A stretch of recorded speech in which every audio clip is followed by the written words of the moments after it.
Here we are. Here we have, of course, Priti Pauline over there in the UK, top of the totem pole there.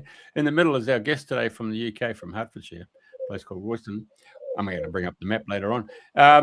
So today's show is really interesting because it dovetails with a lot of the conversations we've had in the last 7 years. And so without further ado, Priti, you want to take over and have a chat with Andy there? Yeah. Yes, I would love to. Thank you very much, Jeff, and greetings to the Southern Hemisphere from us here in the Northern Hemisphere.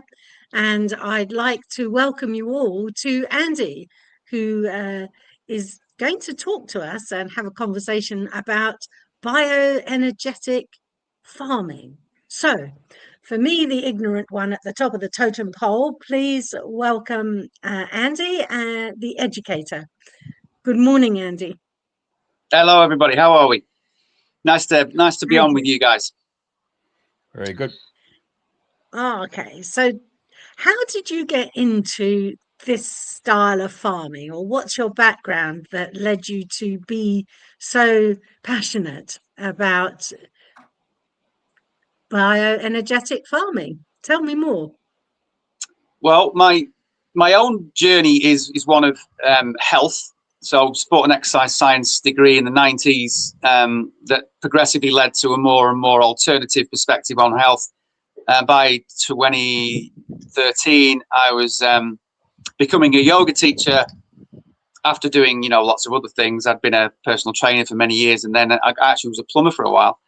And long story short, my wife and I, we were living in Wellington, New Zealand for 12 years. And after about 5 of those, we got into yoga. My body was very much a bit of the classic young man body. I was in my early 30s. I'd done many things, and triathlon had taken my life for a while as well, which tends to wreck your body.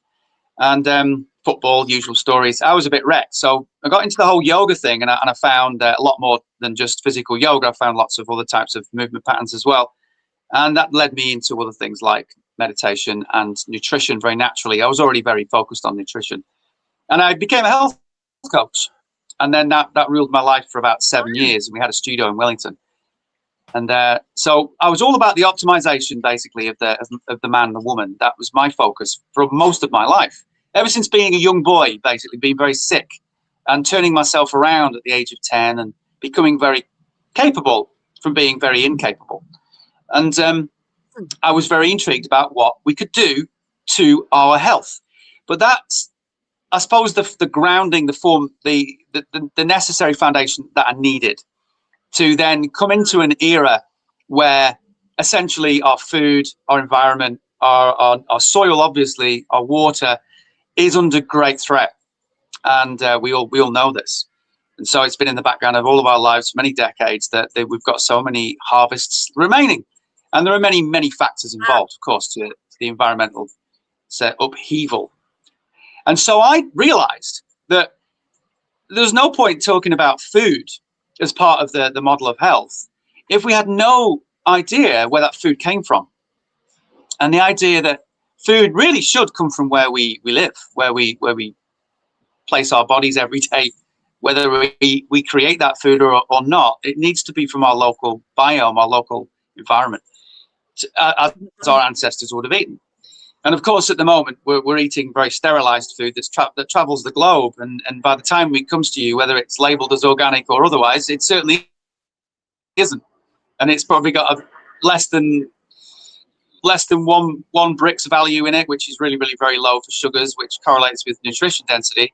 And it's probably rotting inside before you even eat it. It's most definitely dead. Anyway, it's got no bacteria on it because it's been sprayed. Sorry, did you want to say something, Pauline? Yeah, I was listening, but the signal went a little. Yes, I'm following you very nicely. So the idea, it started in your life. Just to recap, it started in your life because you were quite poorly, sickly as a child, and then you became fascinated in how to optimize health for men and women, and then you went into the foods side of things. And there's the big penny dropping. Well, if you're going to talk about food, what about where we grow it locally? and that's the place where we need to sustain ourselves if we're going to be part of the environment and be part of this organic, natural way of living. Is that about right? Yeah, that's about right. Yeah, Okay, nailed it. so here you are now, landed in all sorts of ways in Royston. And what is it? I mean, from New Zealand, that's a fair trip, to be honest. What led you to come to England? Came back in 2020, November 2020. We did. The studio was shut down. Wellington went into lockdown, and we didn't renew the lease. And we considered our futures a few months later, and came back to England due to multiple reasons, but family fundamentally, like a lot of people did. There was a lot of expats came home, didn't they, from all over the world. New Zealand had its fair share of return expats, and so did Britain. So I feel that that was the right move for me and my family, to be near my aging in-laws, for example, and my older stepdaughter as well. So we're all under the one border now. And what with my personal lean, that's Alfredo the cockerel, by the way. He'll probably say hello a few times.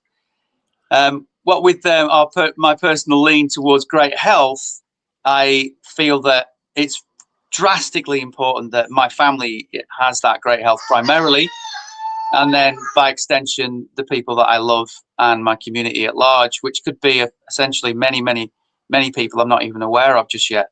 Our community, certainly, that we've created is bigger than we realize in the farming movement. Alfredo's certainly going for it, isn't he? Yeah, no problem. That's what happens when you're live. I can't hear very well. Is that a cow, Alfredo? No, it's a rooster. A pig. rooster. It's a rooster. Gosh, you can hear it. I can't. Yeah, Oh. loud and clear, mate. He's really loud. Yeah. All right, then, well. Benefits of going live. Yeah. So just to let everyone know, you are sitting just outside a barn. Yeah. In one of the fields. That's right.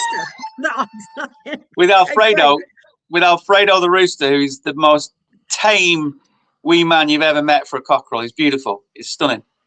He does a little dance when you come to see him. Really?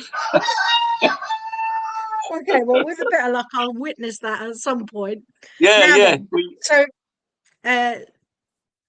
So what is it that got you into the farming? Because you've talked about optimizing health, the yoga, and now you're back in the UK, 2010 or thereabouts. 2020 back in the UK. Oh, 2020. Oh, so we're talking about 6 years worth. Yeah. So what happened then? You've landed on an aeroplane. You've come back to terra firma and local areas with family. Where did the farming bit come in?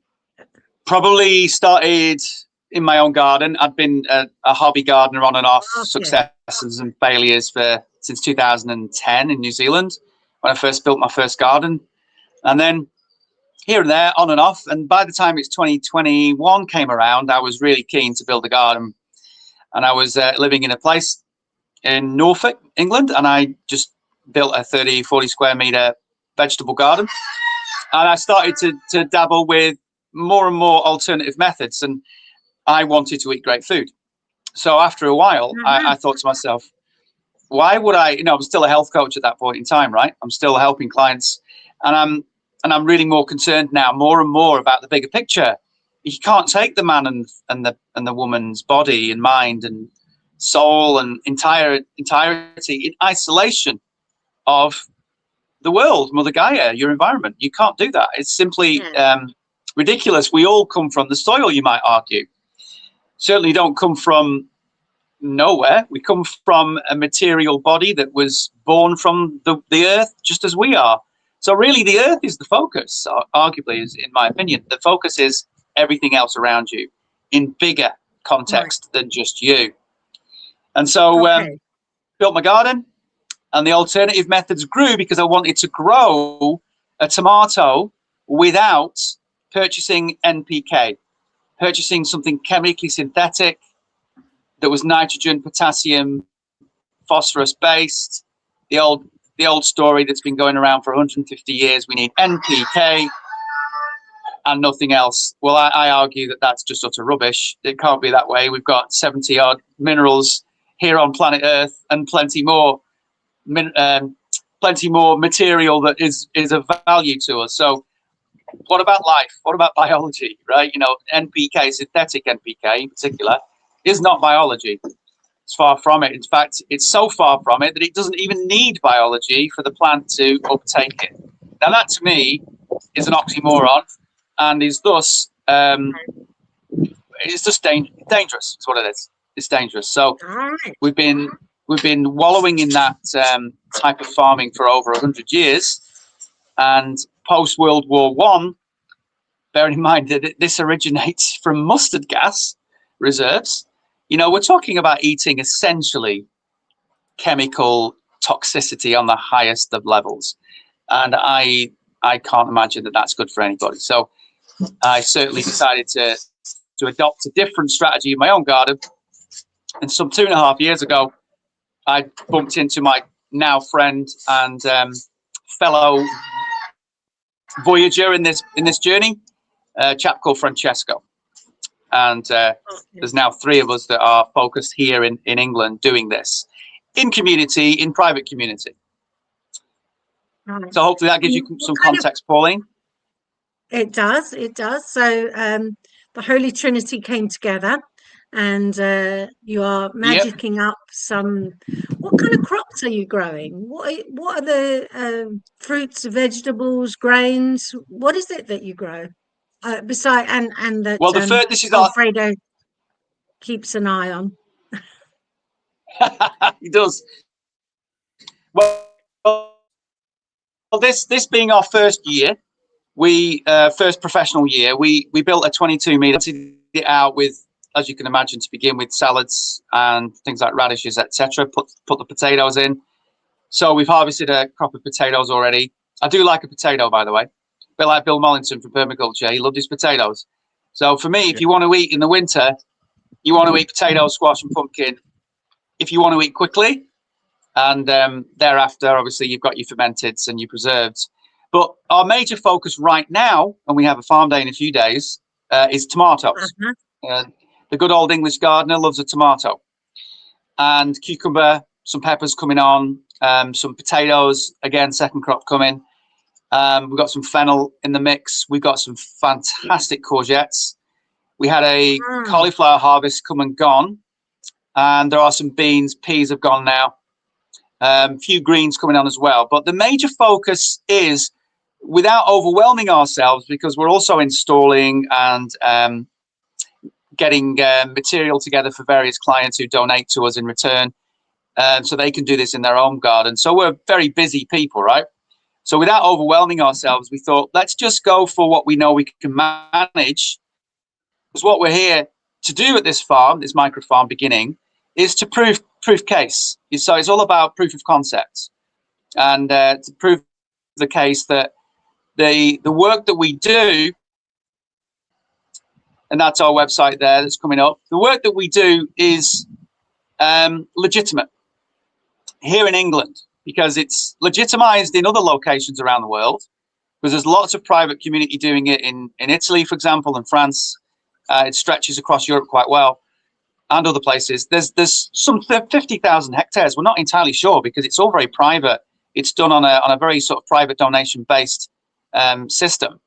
So people keep themselves to themselves. But I can tell you that, for example, in Italy, which we're very connected with, there are some of the inputs here, the bioenergetic inputs that include things like geotherapy, microbiology, and electroculture. There are some of the farms that are using these that are producing Michelin star vegetables, selling them to Michelin star restaurants, and they're producing fine wines, fine olive oils, essential oil herbs, and fine meat and dairy product.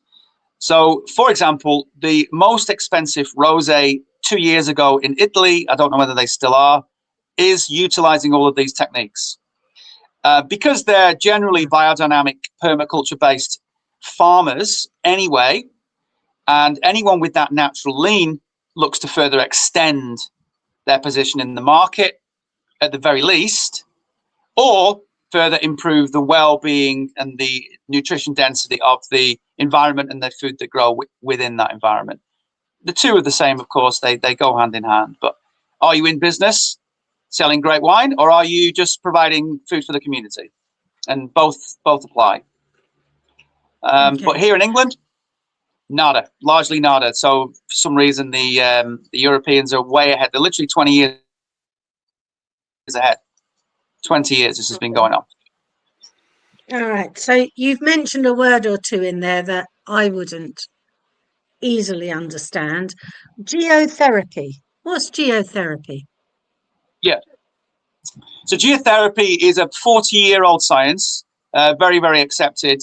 It's used for remineralization of the soil and carbon capture. So largely you'll come across geotherapy in the form of rock dust being sprayed, distributed on farm fields for free, largely because the carbon capture element of it, which I believe is very arguable, but nonetheless, that's how it's marketed, is funded by the big hedge funds, the big carbon hedge funds. So the huge companies out there that input the monies and the funding into the hedge funds, of course, get the credit. And they get the credit by having purchased all the material, the tractors, the spreaders, etc., the logistics from the mines, etc., and getting it to the farm fields and then spreading it on the farm field. And it's all about giving the soil some nutrition. And the nutrition is essentially found from rock, usually of a volcanic nature, because it's full of, well, wonderful minerals, but also rare earths as well. So I think we're all aware that volcanic rock is the stuff of life, essentially. And it's the stuff of life because it feeds the bacteria and the fungi. It feeds biology. Biology feeds on the rock, and the biology and the root systems uptake, and then we eat the root systems, essentially, or the fruit, or the cow that's eating the root systems. And so the circle of life continues, right? The carbon cycle. Okay. And largely it's performed globally and has been done so for 40 years now. There is a really interesting, because that's really quite, I suppose it's interesting, but it's also very normal. It's just not well known. It's really not well known. But it arguably dates back to the more ancient structures of the planet, the standing stones, the stone circles. The same type of farming methodology, I believe, is linked to all of that. It's all theoretical, of course. Wow. I'm just looking up at the screen there that Jeff's put up about Nikola Tesla. If you want to look frequency vibration, how would you explain that to somebody that knows nothing about frequencies and they're just interested in maybe going to the supermarket, picking up some carrots and fennel and making a little bit of a vegetable salad, or well, I think steaming up their vegetables and the material side of things. So there's 2 points here. I think Tesla highlighted it back in the 1860s, 70s, 80s. He's saying that essentially we're none of us made of what we can see. So if we can see less than 0.00 to the power 9 of the actual electromagnetic spectrum, so with our eyes we see less than they're about a tenth of 1%. Then what else is out there? And bearing in mind the electromagnetic spectrum is essentially a frequency spectrum. So we as a body are oscillating at over multiple million cycles per second. And, you know, some argue upwards of 50 million cycles per second. I'm not sure exactly what it is. But essentially what I'm saying there is that you and I are invisible. It's just that our eyes can't see that. So we keep reappearing and disappearing several million times a second. And we only see less than 1/10 of 1% of the electromagnetic spectrum. So he's saying that the world is made up of frequency, and it's measurable as, well, it's light energy measurable as frequency, and it oscillates. So nothing is set in stone. No such thing as setting stone, actually. It's quite an oxymoron to say it. So behind every bit of science, arguably, I'm sure every quantum physicist would agree, is the light spectrum, the conversation of the electromagnetic spectrum, which is measurable Okay. in frequency. And of course, it all comes from the solar system. We're talking about electromagnetic radiation, which is light energy. And geotherapy, linked to the ancient sciences, is talking about light energy and light energy distribution. So would you pour different lights on the soil to make them do different things, like green light for Well, there is such a magnesium? thing as infrared. Light therapy is a form of treatment for everybody, for humans, of course, as well as plants. But no, it's not what we do specifically. No. Arguably, what we're saying here is that certain rock, which is very, very mineral dense, can also store biophotons, so essentially light in its microscopic form. It's known as biophotons. So all root systems need not only nutrition to feed the bacteria that then communicates with the root system and helps the plant grow, but they need light energy. They need plenty of light energy. And when you do the right thing by geotherapy and you put it all around your soil, you are giving multiple things, but one of them is light energy to the soil, which is going to stimulate the cysts on the root systems to develop and the interactivity with the biology to be increased. And thus, going back to the conversation we had pre-live, thus you can create, in theory, in this type of farming, does have these anecdotal stories, very big fruit, very big roots, simply because you're delivering, in theory, more nutrition to the plant and more light energy to the plant as well, if you use geotherapy. Amazing.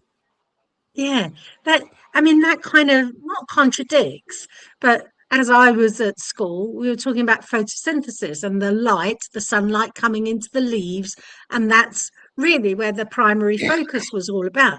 But now you're saying, oh, we can put light into the roots and grow things with light. Have I misinterpreted that? No, you haven't. You're absolutely right. Yeah, photosynthesis and the carbon cycle is the stuff of life, is it not?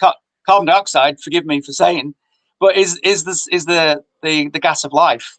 And any polytunnel grower will tell you that they'll, back in the day and still to this day, they'll shut the polytunnel doors and they'll get canisters of CO2 and they'll let them off, and then the tomato plants grow like crazy, because photosynthesis is taking the carbon and from that carbon dioxide, splitting the oxygen and the carbon molecules, and of course giving off the oxygen whilst storing the carbon in order that it can structurally grow. So a tree, for example, is essentially, arguably, grown from carbon in the atmosphere. Nothing from the soil, really, not that you can measure, only minerals that are microscopic, but carbon over many, many years, many, many hundreds of years, is exactly what you're seeing, materialized carbon, when you look at a tree and when you look at a plant. So carbon dioxide, 0.03%, 4% of the atmosphere, is the stuff of life. We can't let it go further down. We certainly can't let it go too high, but we certainly can't let it go further down. And oxygen, we know, is at 21. So I'm just going to bring a little bit of politics in here because it's just flashed through my mind. Don't we have some kind of zero carbon kind of campaign going across Europe and that at the moment? And it's over my head. I don't understand. It's over my head. It's over my head too. I come from that background that is more interested in what creates life, and if we had, I guess what we're looking for, and I guess what politics is pushing for, is a neutrality. So we're not creating any more than we're utilizing. Now, obviously, one of the things that would create neutrality would be less carbon emissions and plant and tree growth. Quite simple, and I think that's what they're pushing for. If we're thinking common sense and just perceiving the common sense part of the conversation, we've had 150, 200 years of industrialization, massive carbon emissions, and a massive reduction in our rainforests globally. So, and our biology in our soil, which is all part and parcel of the story as well. If you reduce your rainforests and you reduce your green cover, and you've got desertification occurring on a grand scale, you're reducing all the microbial life forms in the soil as well, which are all part and parcel of the perspiration and the respiration, of the carbon cycle. It stands to reason, does it not, that the further and further desertification of those elements is going to result in a terrible climate, a terrible atmosphere, and, well, essentially degradation of every species on the planet, not just the green species. And if you combine that with less industrialization and less emission, you might keep a neutrality. So as far as I'm concerned, the carbon percentage in the atmosphere is as it should be, there or thereabouts, and we don't want it to go too high, and we don't want it to go too low. So for me, carbon zero, net zero, means finding where the balance is best. And we look back through our records of the last 150 years, and it's within range right now, I would argue. Not that I'm a carbon scientist. I am not. I grow food. You grow foods. Let's get back to the hot topic then of growing food, because we love to talk about food on this. Well, I do anyway. So all of your crops, if I have a back garden and I wanted to get started with becoming self-sufficient, a bit like The Good Life in the 70s with Tom and Barbara, yes. Tom and Barbara, yes. Yes, I don't want any pigs in my back garden, that's for sure. But no. So where would I start with all of this? I mean, well, you're talking about the topsoil. Yeah, you start with geotherapy. Yeah, you start with the soil medium. Yeah, and the topsoil medium, of course, is where all the food and root systems are growing. So, and it's the topsoil that really we're talking about when we talk about microbial death and desertification. It's the lack of removal of topsoil, and the removal of life from within the topsoil comes first, which is essentially where we're at now. So most farm fields are 5% life. You know, it's really, really quite low. And at all, there's no self-regeneration anymore.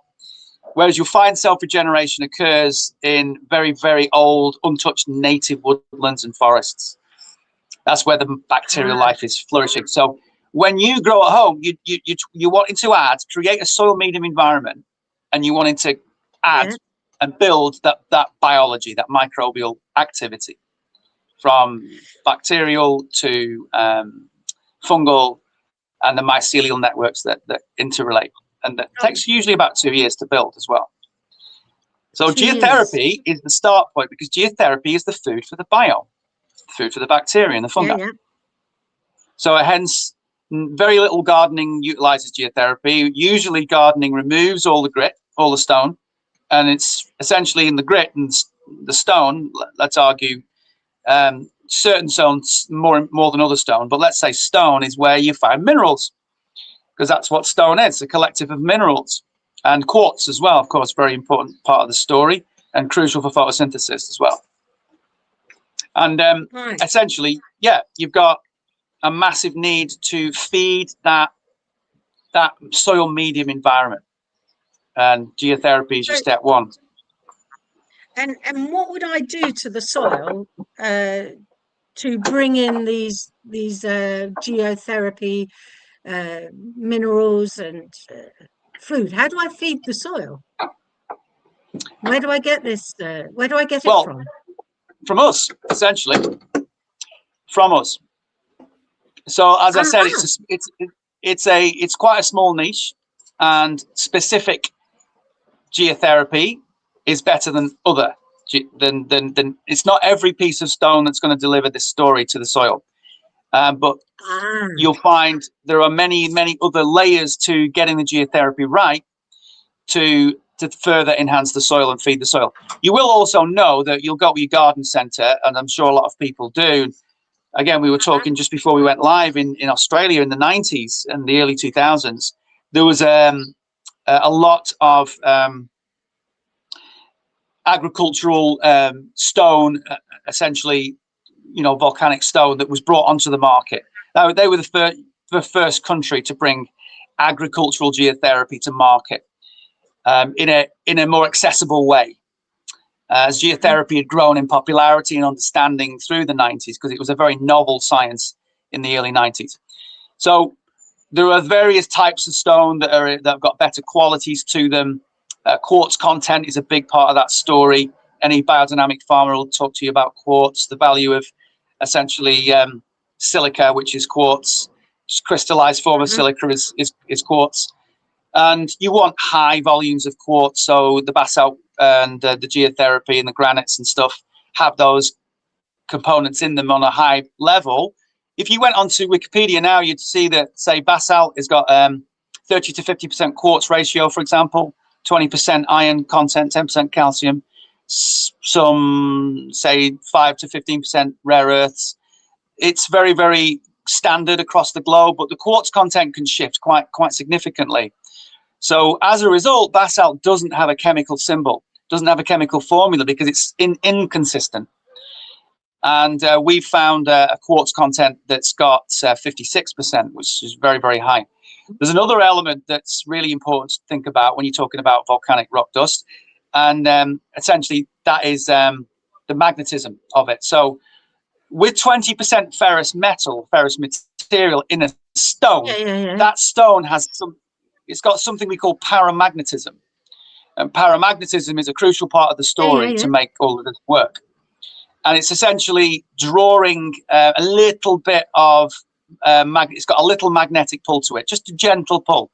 So if I were to put a magnet over a cup of or a plate of, say, basalt with a high paramagnetic value, the magnet would pick up some of the stone, and you'd see it stuck to the magnet. And a lot of people don't know that. I didn't know that a few years ago.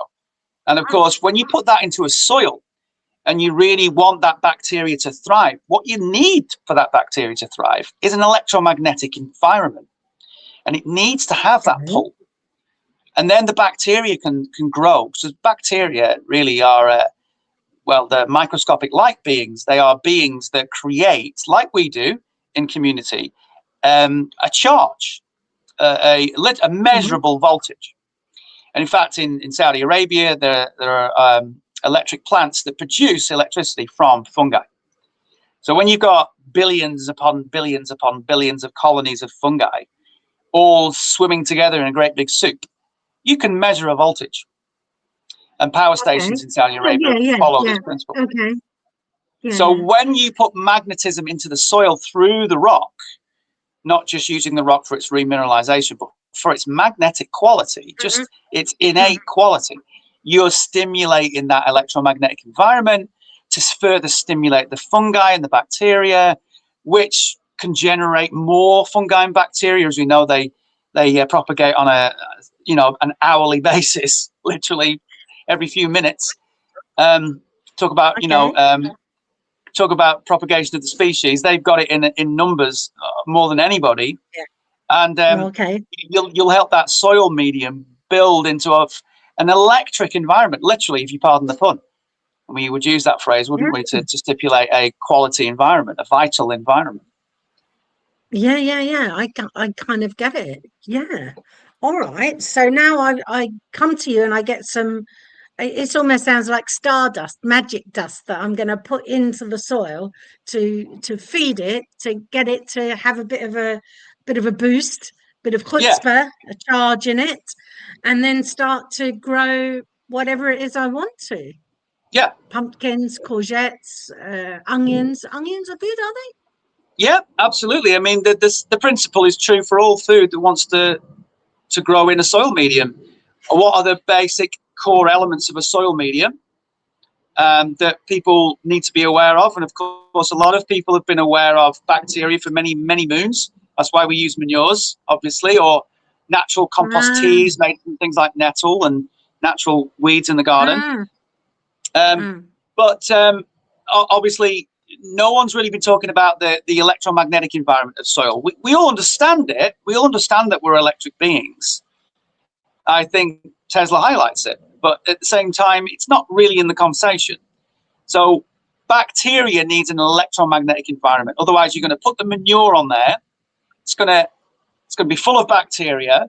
It's going to help that electromagnetic environment for a brief period of time, which is going to create the environment for the root system and the biology to interact and material pass into the root system. But after a while, if the soil is not, if that electromagnetic environment is depleting in the soil, so for the reason being that the bacteria in the manure is being utilized and is dying faster than it can regenerate, then we need to add more electromagnetic stimuli. And geotherapy is a very effective way of doing that. All right. So this weekend, you let us know before we came on air that in the barn and farm area around you, you're going to have an open day. And what can people expect if they come along to see you there? Well, in the future, when we have more, definitely. This one's booked out. It's a really interesting field, so people are very keen to see what we show.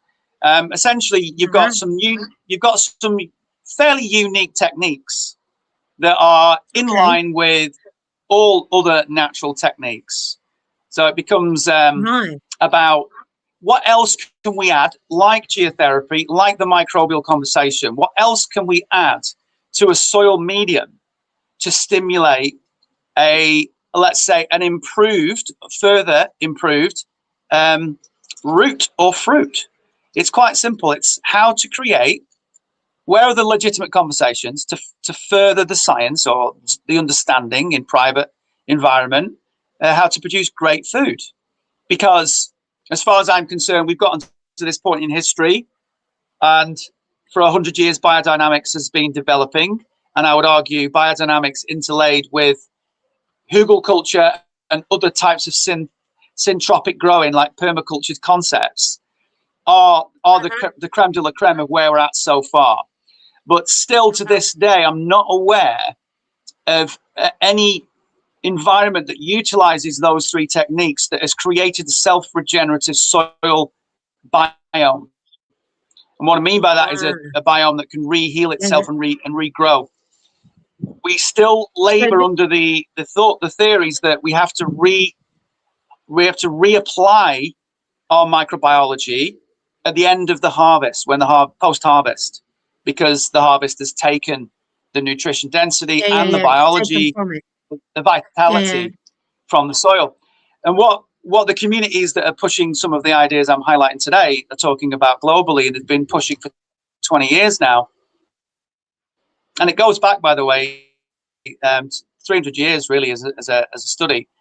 Couldn't we move into a conversation where we're aiming for the stars? Let's aim for the stars. And the stars are that we can create, once again, a self-regenerative soil biome. So that's fungal, that's bacterial, that's mycorrhizal, it's the entire life of the soil. And the answer is, well, maybe. Can we? Some say yes, but again, it's anecdotal.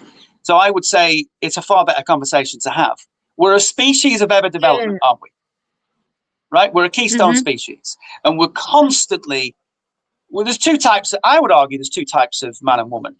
And that is the man-woman who applies what we know today, what we think we know today, which is actually science that's usually 100 years old.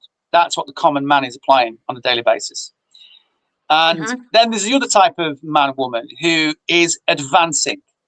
So those types of people are usually several generations, like arguably even 100 years ahead of the average man. They're the type of people that the quantum scientists come from, the great surgeons of this world come from, the great thought leaders, and people that delve into every subject within an nth degree of its life. And I'm not that guy. I'm not, but I'm on that spectrum.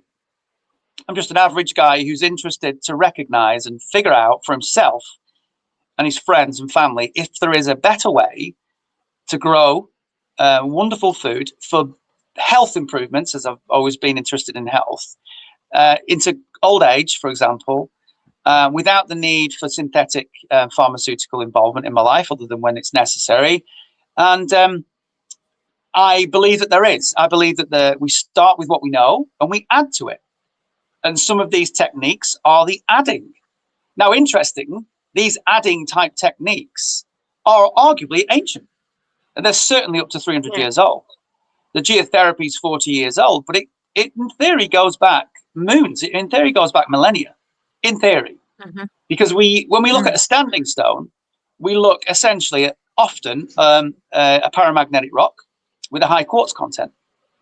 So we're talking about the same elements.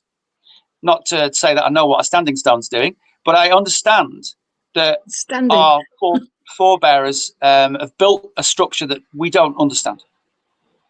And I recognize that there's far more to the story. In the meantime, we can absolutely take a part of that puzzle and investigate in the form of adding volcanic rock, certain types of volcanic rock for better than others, to the soil to help those microbial colonies develop further. And the root systems of the plants grow and the healthfulness of the food improve potentially. Bricks ratios can certainly go up, sugar content ratios, and taste. And the proof is in the pudding, is it not, when it comes down to the health and the well-being of your family? Sure. Yes, it is. Hey, can I just interrupt there? I went to a 3-hour little gardening workshop at the community garden, and there's 4 ladies who ran it. And what really struck me was the woman who went onto a 10-acre property, and their family says, "Do you want a wheelbarrow?" And she said, "No, I want a cement mixer." "You want a cement mixer? What do you want a cement mixer?" She said, "I want to make my own compost."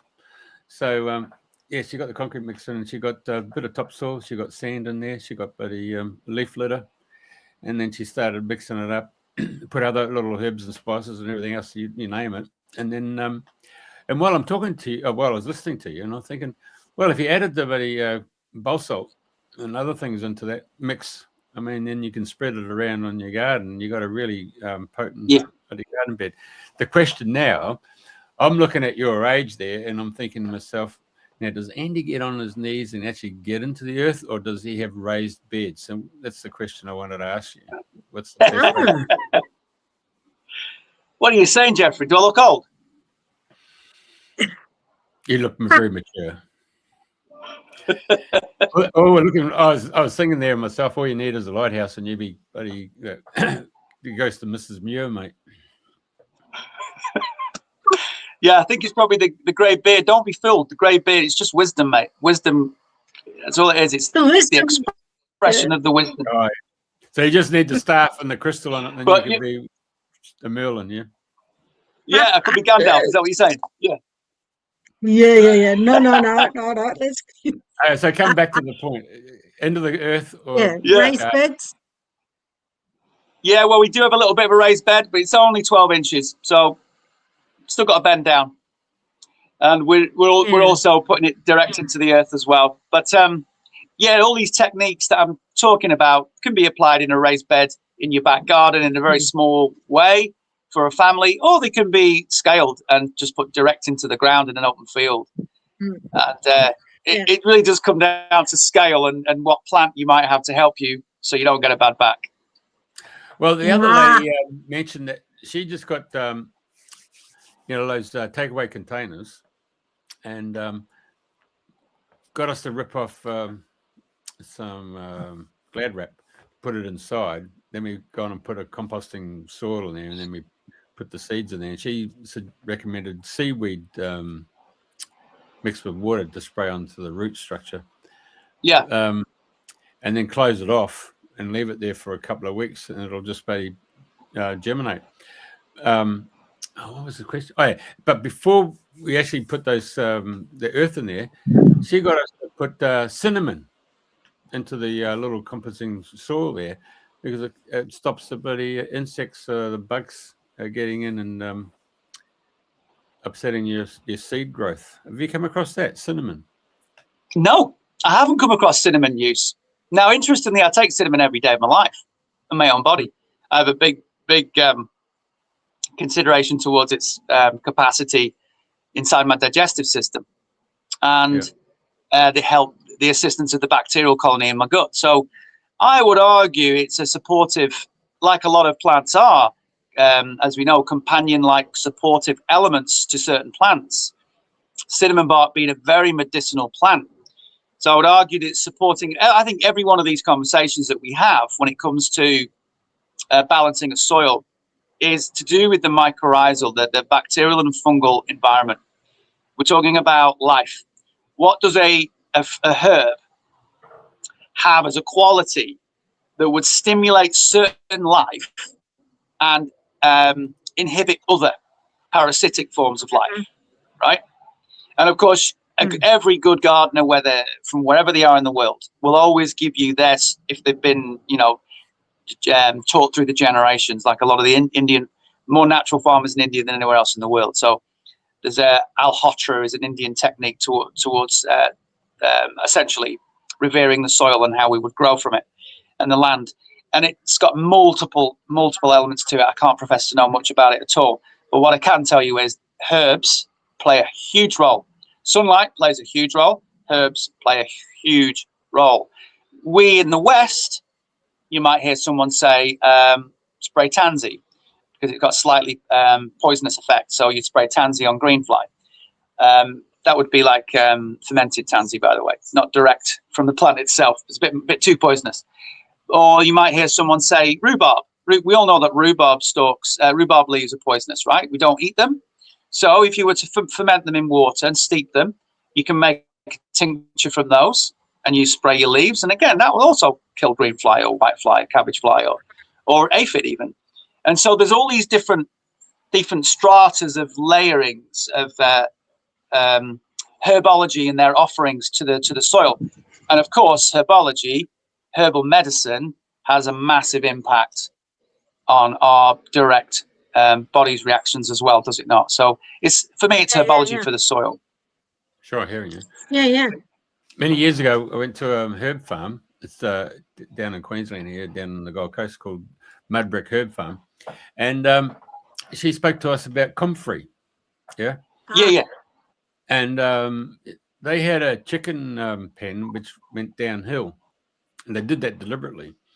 And so down the very bottom there, when they planted the comfrey, but when they threw the scraps in there, of course, the chickens are bloody kicking around and ends up being into those comfrey. So then the chickens start eating the comfrey leaves. And they don't have to give those chickens any antibiotics because the actual comfrey gets in there and helps them, their bone structure and so forth. And they're very big, strong birds, But when and they make tinctures, but when she mentioned about Gallipoli, not Gallipoli, Florence Nightingale, Crimean War, they ran out of plaster of Paris, for broken bones and stuff, and so they made poultices out of comfrey. And they healed far quicker than anyone who had plaster of Paris.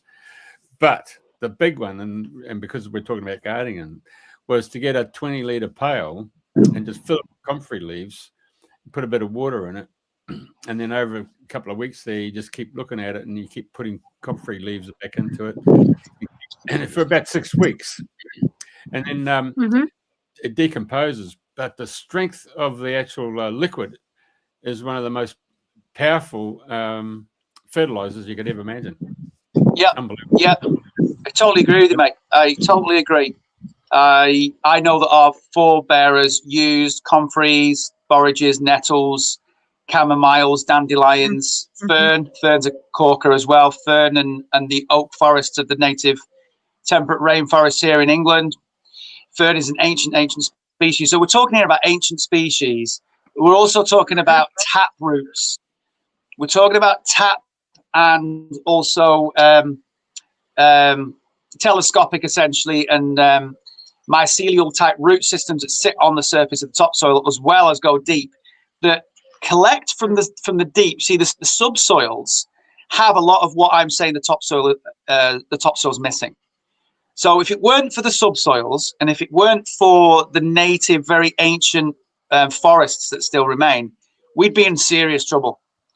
So the bacterial colonies and the mineral density is contained in the subsoils and the natives. Otherwise, you wouldn't be able to find it anywhere. And likewise in mountain structures, deep rock, volcanic rock from mountain structures. So the comfrey plant has a very, very deep taproot. And of course, borage and comfrey, same family, some 30 or more species, I believe.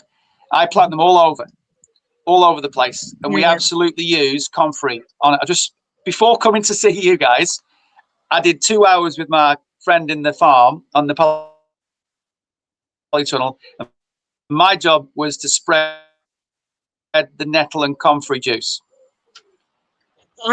So we make it and we apply it regularly.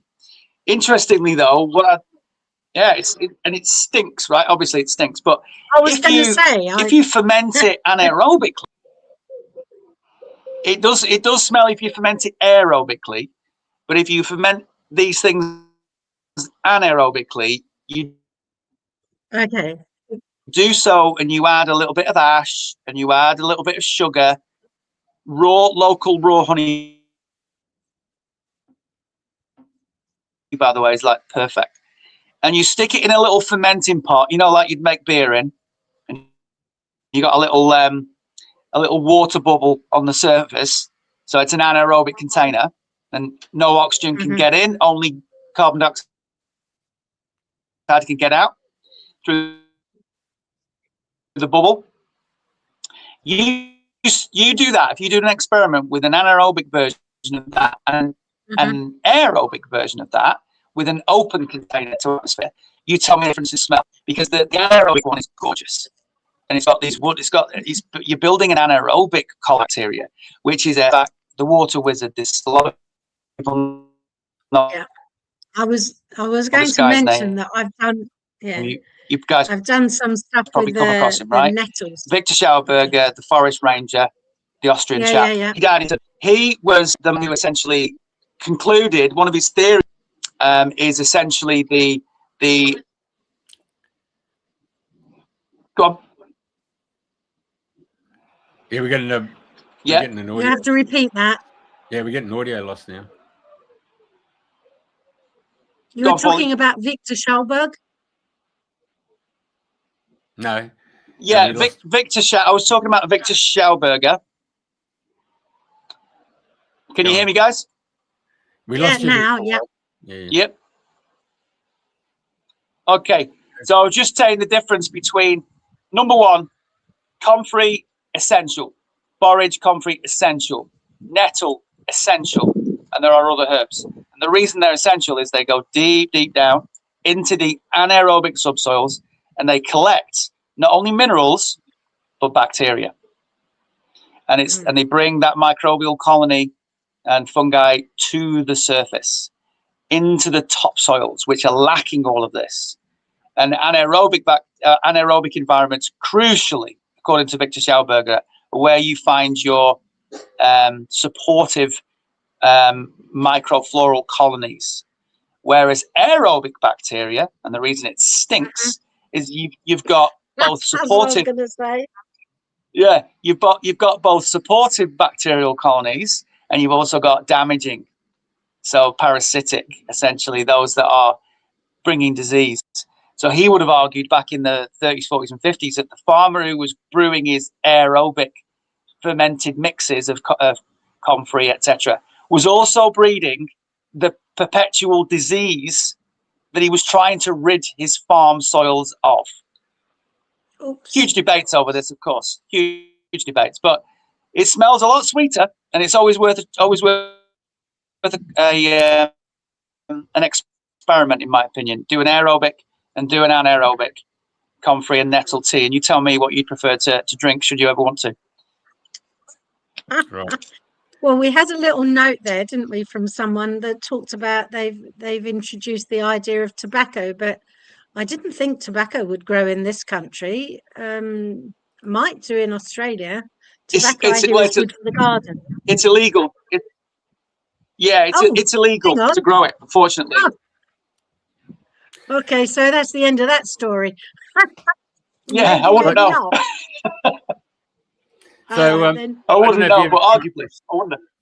Have you ever come across Anastasia, the ringing cedar set from Russia, Siberia? Yeah, I haven't read the series, but a lot of people have told me about it here and there. Yeah. As long as you get the English version, because my mate went and ordered it and came in Russian. They're quite expensive books. One of the tricks of the trade with her was getting the pure seed, not the ones that have been played with, and getting the seeds and placing them in your mouth. And you rinse it with your own enzymes that are in your mouth for at least 9 minutes, and then once you've done that, then you bring them out, and then you just hold them in your hand, and you put your hand right up into the in the air there to bring down the cosmic energy, and you then go and plant them. And the whole scenario here is that those seeds now with your enzymes start producing the fruits and the vegetables associated with your own DNA. So it actually becomes, the food is your medicine is your food. So it's the whole principle of you embedding your DNA into the appropriate seed. Yeah, look, Jeffrey, you bang on. I love that concept, and I first came across that 3 years ago, maybe, and it struck a chord in me because it's so theoretical, of course, but why not try it, right? The reason we do this in private communities is that we can just have fun, right? There's no pressure. There's no, it's not a business. It's just let's have a go, and who are we harming? So that's one of the goals that we have. We do other things as well. But the biggest subject that you highlight there, which is a really important subject to consider on multiple levels, is this idea that you might phrase back to relationship. Okay? So it goes back to what I said before when I first got into this space. Pauline was asking me, why am I here doing this? It was the recognition that, as you heard, one of my points was, hang on a minute, what about the food? Can't prove where the food comes from, can't prove the quality. And is it that we should be eating the food from kind of nearby? Doesn't it contain the local biome? Doesn't it give us atmosphere on this particular piece of land on Earth? And when you put a seed in your mouth, you are absolutely 100% connected to that concept. Whether you believe it true or not, you're connected to the concept of it that it represents.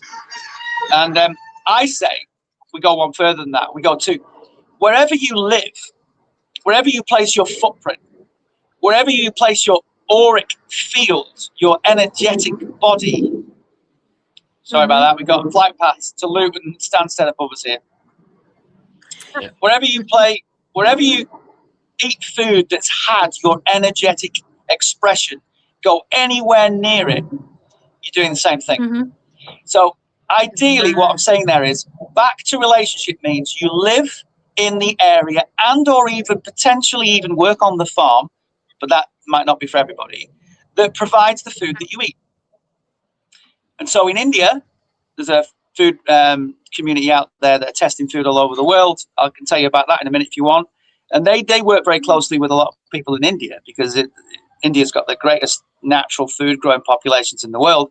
And often the farms are smaller and they're providing to the local community. So they sell directly at market in the local high street round the corner from the farm.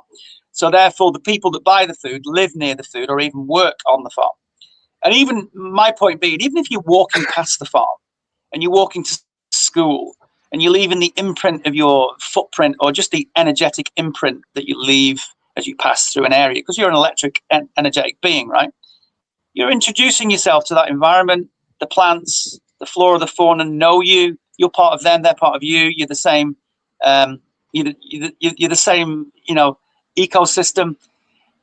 It's the same thing. You're putting the seed in your mouth, or you're putting your footprint on the soil that grows the food. Same thing. Same story. And it's called back to relationship.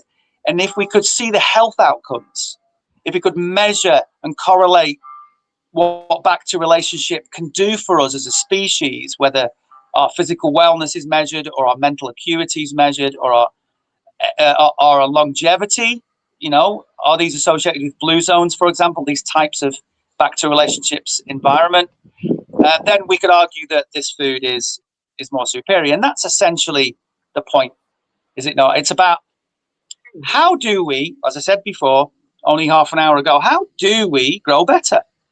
Is there a way to grow better? Yeah. I would argue there's always a way to grow better. We're an evolving progressive species, or at least some of us are. So we always need certain people to push the envelope and say, well, let's find out. And that's really what we're doing. So you could actually keep on experimenting until such a point where you've, if you like, cracked it with the self-regenerative element of not only the soil and the plants, but ourselves. So we could become self-regenerative. And then it's just the question of how do we get rid of the we get into a cycle. Well, even in cycles of the seasons, there's a dead season where we just shed that which we don't need anymore. Certainly winter is a classic for that, but we can still sustain ourselves in winter with nuts and things that are from the plant world. Yes. So is there an ulterior goal here to work towards self-regeneration in the experimentation that you're doing? It interests me greatly. Before I became interested in growing food, I was eating what I thought was great food. I was always, my wife and I, when we got together 26 years ago, we concluded that we were going to eat great food and we were going to sacrifice holidays to do so. And so that's been my journey in life. Great inputs wherever possible without being a saint, you understand? And of course, evolving through the years as well in what I perceive is great food. So, for example, I still would drink alcohol, but I would argue, although I've gone through periods of time being teetotal, I would argue that when we come together as community and we express our, the best part of our cultures are expressed through communal eating and drinking, dancing experiences, where we are ultimately celebrating life, right? And we do that historically through harvests or through solar cycles or celestial events, historically as people throughout the many ages. And I would say that regeneration was a part of, self-regeneration was a part of our normal cycle. So on the 15th of the month, it would have been solstice or equinox or harvest or something. The moon was waxing, and we would dance and we would eat and we would celebrate. Okay. And we'd all eat different things and we'd all have different expressions of our humanity. But we'd all eat and we'd all drink and we'd all dance and we'd have fun. Right. And then on the 1st of the month, the moon was waning maybe. And we would heal. We would fast maybe. We would stop. We would meditate maybe. We would go into a hot box maybe, particularly if you're a woman on your cycle. And you would express those moments just as powerfully. And these I called, when I was a meditation coach, I call them the nothing moments. When we stop doing things, we stop eating, we stop talking, we stop thinking, we stop moving, we move into that space of, you know, the Tao Te Ching says it, you know, man was made to sit still and find the truth within. You move into that phase. And that phase is the healing phase. That's the shedding of the skin phase. And then the 15th of the month correlates with certain other types of celestial and or harvest material events on the ground, and you celebrate. That's the hedonistic phase. And the two are as crucial as the other. And therefore, regeneration was created. I think regeneration was a part of our history. I think longevity was far more greatly expressed. But these are all theories, because I didn't live 1,000 or 5,000 years ago, did I? So, although there's an argument, but certainly I don't have, this body didn't, you know. But the Andy that you're looking at now is just 48 years on this planet. So you recognize, and I did in 2013 when I was going through some really interesting detoxing learning journeys, and I was really improving my health. And I recognized that, you know what? Healing the body was a cultural ritual of my ancestors many moons ago, not my ancestors from the last generation. And I'm now learning some of their techniques, because that's what I believe I came across, some ancient techniques. And I applied them, and I still do to this day, and they result in various reactions in my body that I would argue are beneficial. And when I talk about the biological environment of the soil, it's a mirror of my biological environment of my gut or that of my body. Of course, I would argue our biome, our gut, the bacterial colonies that we live with, that inhabit this body of ours and co-create with us and digest our food, they are from the soil. So if the soil isn't self-regenerative, the body isn't self-regenerative anymore, no matter what we do. So it's not that we're going to find self-regeneration. The question is more, the statement actually is that we have to. We have to rediscover self-regeneration of the soil biome, because that will have an impact on our self-regeneration. And then we can really move into the wiser teachings of our ancestors in a far greater and more successful way, rather than getting to the age of 90 these days and be doing very, very well.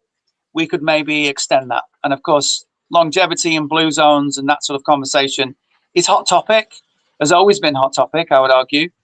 And I would say that over the next generations, we're going to see a dichotomy emerge. We're already seeing it. We're living, our life expectancy is now less. It's dropping year on year now. And from 82 to 81 to 77 to 78, we're dropping down the scale.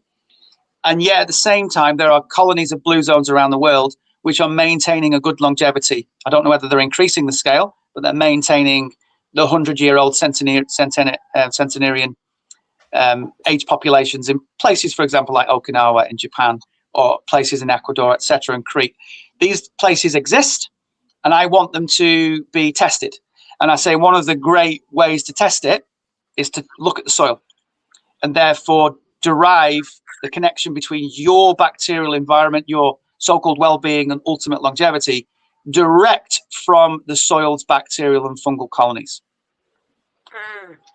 One of the major plants, if you like, that is grown in Okinawa is the blue taro, which is like a root vegetable. I don't know whether that would transport from Japan over to this country, although they're on the same sort of what do you call it, latitude, above and below the equator.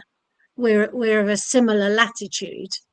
Have you explored the ideas? Because you've now touched on the subject of longevity and what we can do with that. And if the blue taro is definitely one of the plants that is eaten widely in the Okinawa region.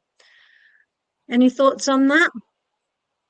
Well, I haven't studied Okinawa, and I certainly haven't studied the blue taro, but my immediate sort of instinct is to consider its local habitat and its local soil, and imagining that Okinawa has probably, historically anyway, got some certain elements and features representative of its soil mediums and its environment, its water, for example, the consciousness of its people even.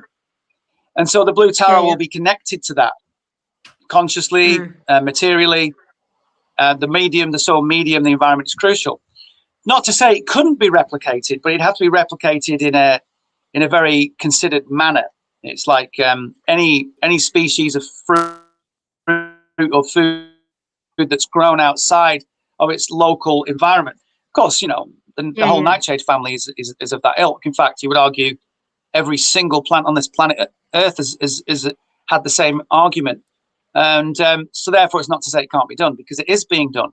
But in doing so, I would argue you change the species. Wow.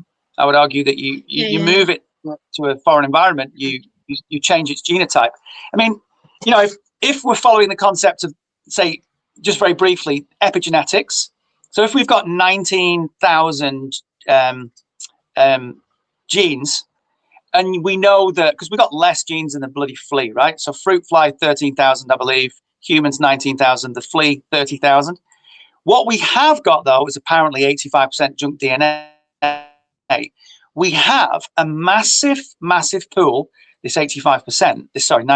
I think it's about more like 98% so-called junk DNA.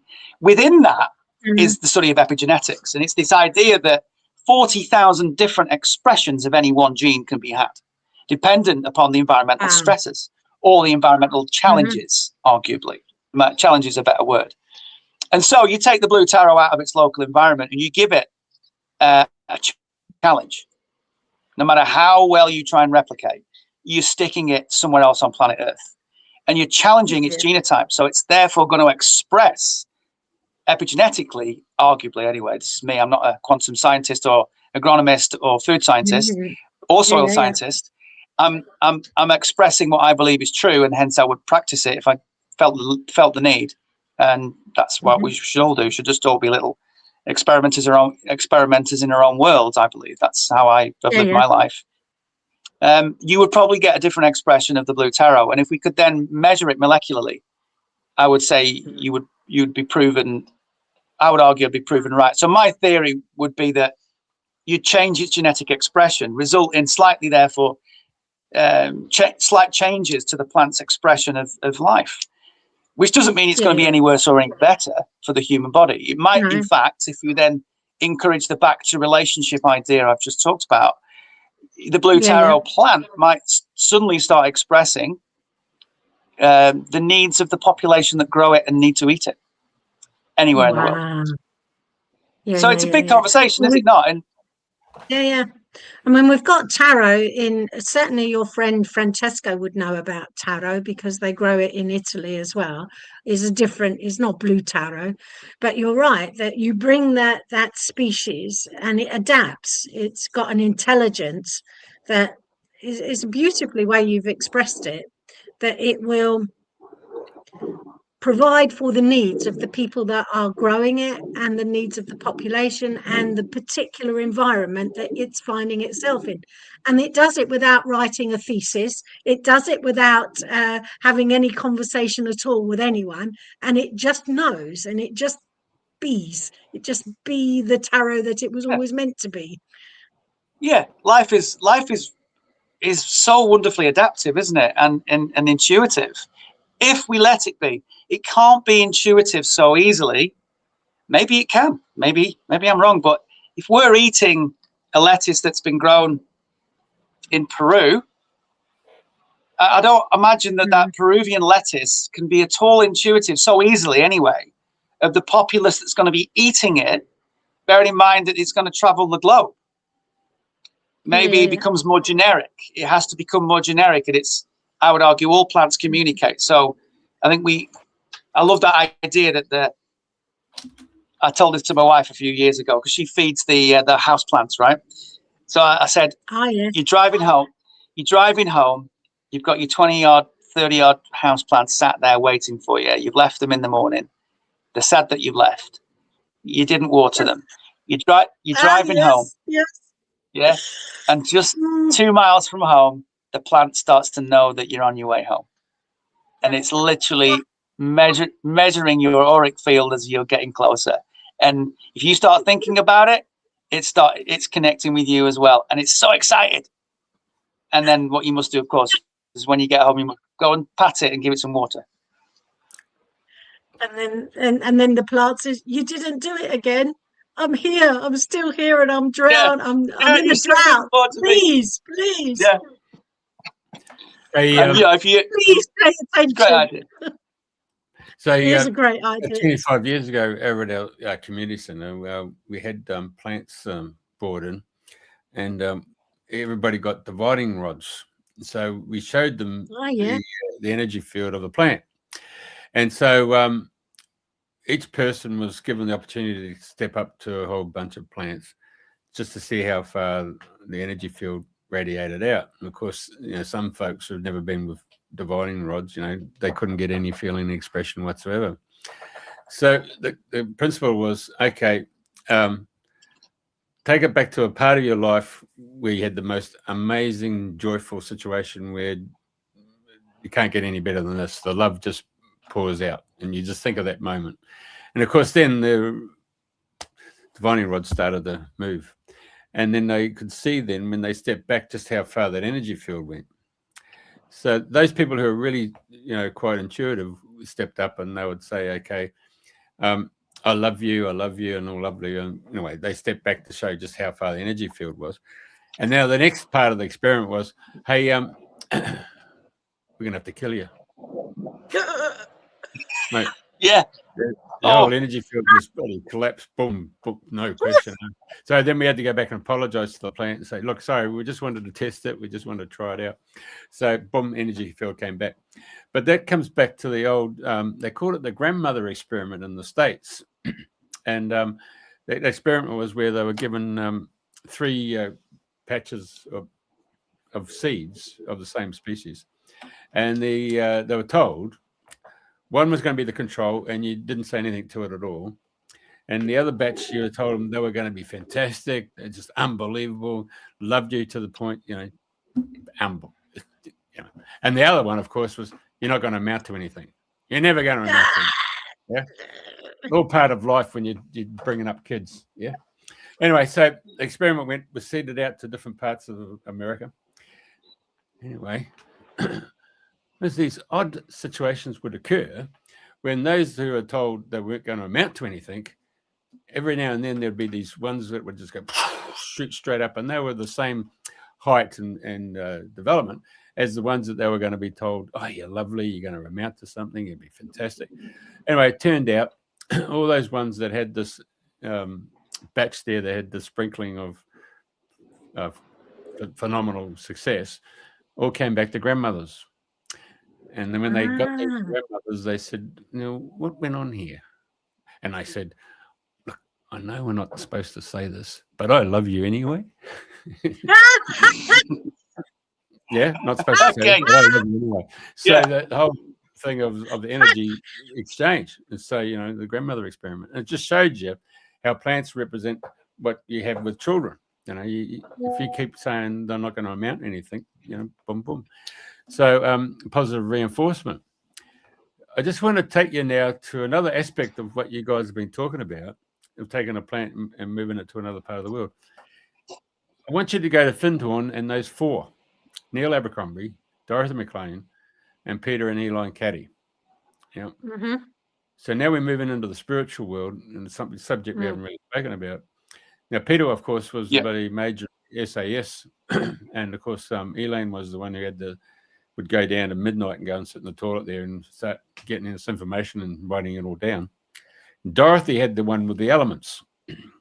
So, you're talking about the different vegetables, and each one had a diva, and she was actually communicating with the divas that are attributed to each one of those plants, and you'd see the particular flower as to whether or not it would hold that energy of the blossom. So if it was a new diva, the flower wouldn't last all that long. And so we had this other whole arrangement when Neil came along, and Neil came from Edinburgh, who was sitting at a park bench just underneath the old Edinburgh Castle there, and he was watching this little sprite going around the garden bed and poking and to all these bloody humans, and of course they had no conception that there was a sprite playing with them, And of course it comes around to bloody Neil, and Neil mimics him. Everything he was doing to bloody Neil's mimicked back to the sprite. So anyway, he said, "Oh, you can see me, yeah, have a chat," and they had a talk. And he walked with them all the way down to Neil's humble abode, and they went upstairs. And he said, "Oh, you want a cup of tea?" He said, "Oh, yeah, cup of tea." And so the little sprite says, "What's all this?" And he said, "Oh, it's books. It's where we contain our knowledge." And the sprite said, "All you got to do is ask." He said, "What's all this noise thing that's going up? Oh, can't believe all these bloody, what's that?" He said, "Oh, vehicles, it's transportation. It gets us from A to B." He said, "Mate, you don't need that. You just think it and you're there." Yeah. The sprite's telling the human how it all works. So anyway, a couple of days later, Neil's walking down the streets of Edinburgh, and he gets this really pungent smell, really earthy. Yeah. And the voice says, "You're not scared of me?" He said, "I know who you are. You're Pan." He said, "Right, one of my subjects came and introduced himself and said that you can see us, and we would like you to represent our kingdom at this experiment that we've been asked to perform, and be part of, at Findhorn, and we want you to be our representative." And it was a fantastic story. And of course, Peter being SAS, yes, sir, get on the job. Elaine was giving him messages. Anyway, he goes in there and he wreaks havoc with all this natural vegetation.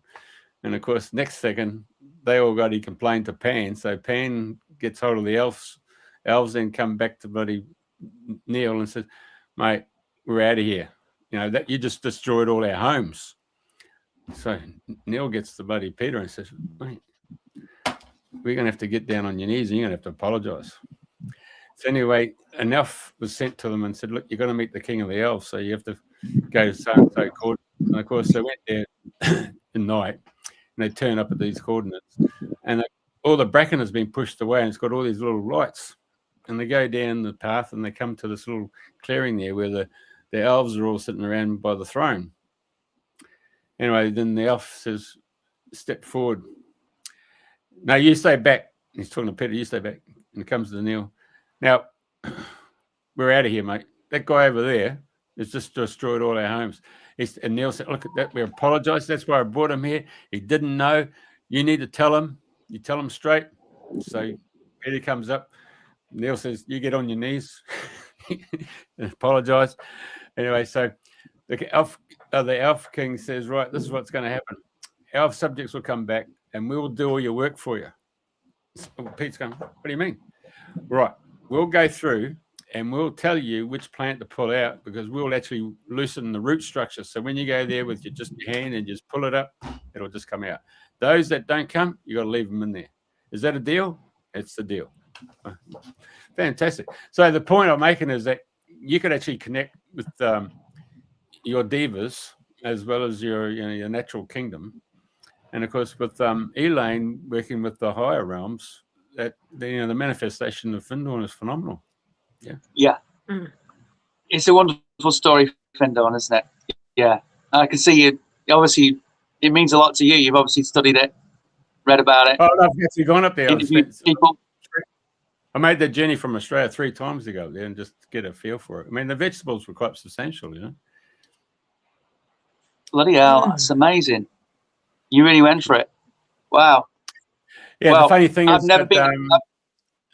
the funny thing is that every member of the human kingdom, if you looked at their physical features, you could look at them and you could see that they actually came from another kingdom. So you might see tall, slim, slender people, and they'll be representation of the dolphin kingdom, and then you see these little small nuggety people, and they came from the earth kingdom. They're gnomes, so you start looking at the physique aspects of the human kingdom, you can start seeing the different kingdoms that they've come into Middle Earth to represent. Yeah, interesting. Yeah, I love that story, that concept. I was talking to you before about the lady Alana, geomantica.com. And you're going to want to talk to that lady. You're going to have a fabulous conversation about this particular topic. So it's not my forte. I've always been a feeler. I've always felt. I don't have that electromagnetic spectrum of vision. I can see a near infrared radiation. That's about as far as I can see. But bearing in mind that we see such a tiny spectrum, I think the feeling sensation is crucial anyway. And I've always felt entities, energies, and I feel people's auras more and more so now as I'm attuned to it, and I'm more confident with what I'm feeling as I'm getting older. And I now know that what you just said is absolute. That we have a kingdom of entities all around us, and that the most important thing to do, and this is what my friend Francesco does, and he really wanted to be on here today to express. But he's such a busy man as we prepare for our workshop. He's literally been on the road all morning. So he's our communicator with the unseen kingdom. And the first thing we do is cleanse the land. First thing we do is communicate and cleanse the land. And I mean materially and energetically.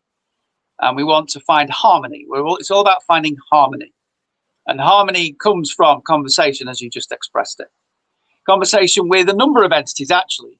And the gnome kingdom, the elf kingdom, the fairy kingdom, and the spirit kingdom is all very, very valuable. Not least the energetics, the actual energetics of the earth herself as well, her material energetics, which of course affects every entity as well. And before we even want to grow a plant, and during the whole season, we want to be working on the harmony of that. So the fundamental work to what we're doing, which moves way beyond geotherapy, and we're not a Findorn, we're not doing it, I don't believe, the same way, but I would argue we're tapping into the same ideas, is to always have a system in play that is working on the balance and the harmony, essentially the love of and the healing nature of the environment. and the people working the environment, very crucially, because of course, us people can come in with, well, multiple things, and not least our own discomforts, emotional or spiritual, but also entities. And I have the belief that the man and the woman on this planet has one of the greatest propensities to bring the problems to bear. So we have to constantly work on ourselves, don't we? In order that we aren't upsetting the apple cart, as it were. Okay. But those wonderful entities. I remember talking to the fairies when I was doing my first project a few years ago. And it was the first time I'd ever done that sort of thing. And it was a joyous thing to do, to sit amongst the 1.58 meter potato plants that I grew. Massive, massive potato plants. And there's evidence from the 1920s of 1.8 meter potato plants in France, possibly even taller. But I remember sitting in amongst all of that foliage and essentially communicating with the garden entities that would assist the healthfulness of the soil and the healthfulness of the potatoes that were growing in there. I obviously struggle with that. It feels wonderful. And then if something makes you feel wonderful, do it. Yeah, very good. And so Jeff pulled up a little bit earlier on that you've got other workshops and other things taking place beyond this weekend in September, in Somerton, in other places. And hopefully you and Francesco can come back again.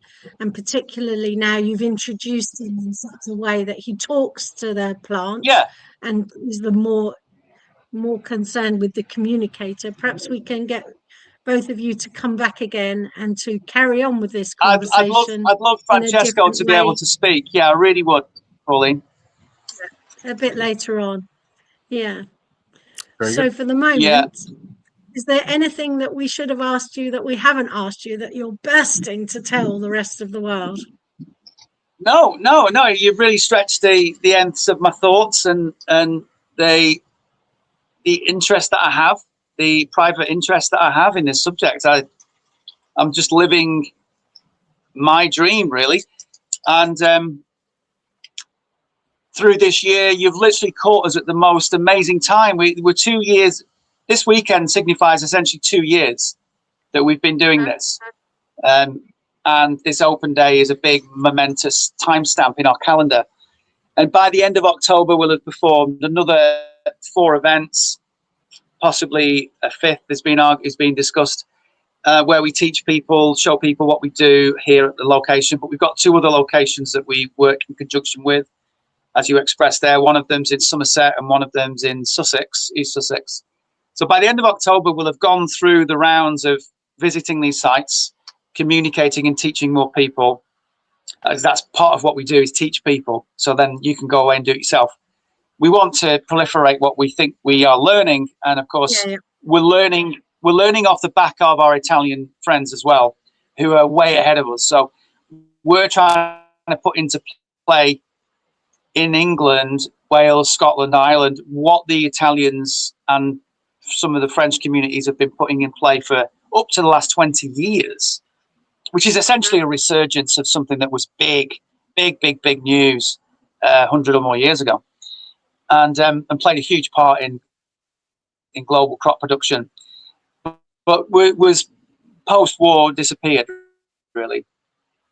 And I would like to think that maybe Francesco could lead it. We would come back, and after the next few months of learning and experience, we could express to you what that all means to us and what it means to him, because he's very passionate. Yeah, and you would. I'll tell you. If people want to get in touch with you, how do they do that? Oh, yeah, get that for you. Info at electroculture.earth. Go to the website. The website doesn't say very much. So it's not a massive website that's going to give you much at all. So everything we do, because it's private and it's just essentially donation-based services, should you want anything from us, are obviously you're just trying to mimic what we're doing, is just privately communicate. info@electroculture.earth. We're not a company. In our business. It's a great way to communicate. There's two of us that watch those incoming mail, and then if you were really keen, we'd put you in touch with me. So then I sort of front face communication, and Francesco front faces operation. But he's the one that communicates with the plants, and you're the one that does the operations on the farm. Well, there's harmony. Yeah, I fill in the holes, and I fill in the holes. But there's also quite a funny side to it. He's Italian, right? And he speaks fabulous English. I understand every single word he says, but a lot of people don't. I always bewilders me as to how they wouldn't understand what he was saying. But anyway, so I found that in England, particularly in English-speaking audience as well, I need to front face the conversation in order that the subject tends to be, understood quicker. And then Francesco comes in with a much more 30,000 foot passionate perspective. He's been driving this for 7 years. So finding an Anglo-speaking audience for 5 years has been very hard for him. He lives in England, you see. But of course, you learn it all in Italy. And our friends that operate the bigger expressions of this are in Italy. Fantastic. Well, thank you very, very much for taking time out of an extraordinarily busy time to tell the rest of the world what you're doing. It's absolute joy to have had these conversations with you. And I look forward to our next conversation, particularly if the both of you can be there. And we'll see communications and operators in action. Yes, I'd love to communicate with you again. Let's get on. I'd love to come on again. Bring you Francesco. Thank you very, very much, Andy. So it's goodbye from me here in Sussex, and we'll see you next time. Bye-bye.